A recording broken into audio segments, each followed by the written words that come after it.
dabar plastinės operacijos jau yra kasdienybė.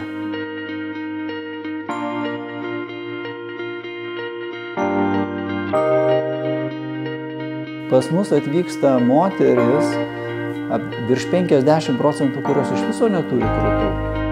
Krūtų didinimas neteisingas terminas. Jos iš viso neturi krūtis. Tai koks čia krūtų didinimas? Tai yra krūtų atstatymas, krūtų sukūrimas. Jos jaučiasi moteriškom. Jų psichologija geresnė, jos psichiškai jaučiasi tikra moterim, kurioje gyvena gamta tada. Nes šiaip ateina plokščias, tai tikrai joje gamtas negyvena, ne moteris. Tai mes vis dėlto esam gydytojai. Ir kaip ir liga turi, sakysim, tam tikras taisyklės, turi nustatyti ligą ir gydyti tam tikrais vaistais, taip ir čia mes turim tam tikrus matmenis. Mes išmatuojam krūties plotį, išmatuojam tos krūties storį, pasimatuojam ar abi išsivysčiusios. Ir pagal tai mes tai galim parinkti implantą. Ir plastinis chirurgas, aišku, niekad neturi šiai dienai pažiūrėjęs į krūtinę, sakyti, na, čia tau įdėsiu 300 ar 400 implantus, apvalus bus gerai. Ne, yra du dalykai. Tai yra viena matematika, ir kitas dalykas menas, pojūtis, kokia ta krūtis atrodys po metų, po 2, po gimdymų ir taip toliau. Norisi padaryti taip, kad ta moteris džiaugtųsi tą krūtim daugiau kaip 10 metų. Implantai turi savo, kadangi jis yra svetimkūnis, turi tam tikras komplikacijas. Gali sukietėti krūtis, tai šių dienų implantai tobulėja.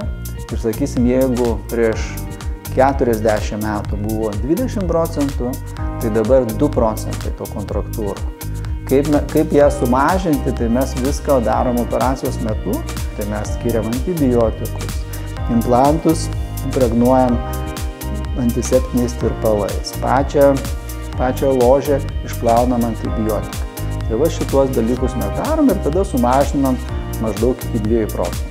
Kai įkūriau savo kliniką, norėjau, kad tas žmogus, kuris ateina, gautų visus patarimus. Tengiamės, kad čia būtų pačios ir tos pritaikomos naujovės, tokia vizija.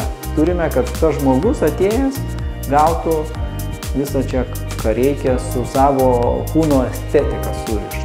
Mes maksimaliai išsaugom privatumą.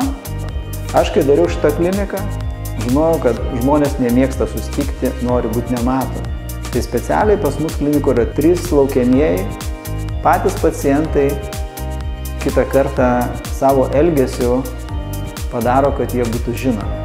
Kaip pasakojo profesorius, kad Sophie Loren skrido Rio de Janeiro, kad jie padarytų veido tempimo operaciją ir norėjo išlikti privati, kad nieks nepamatytų.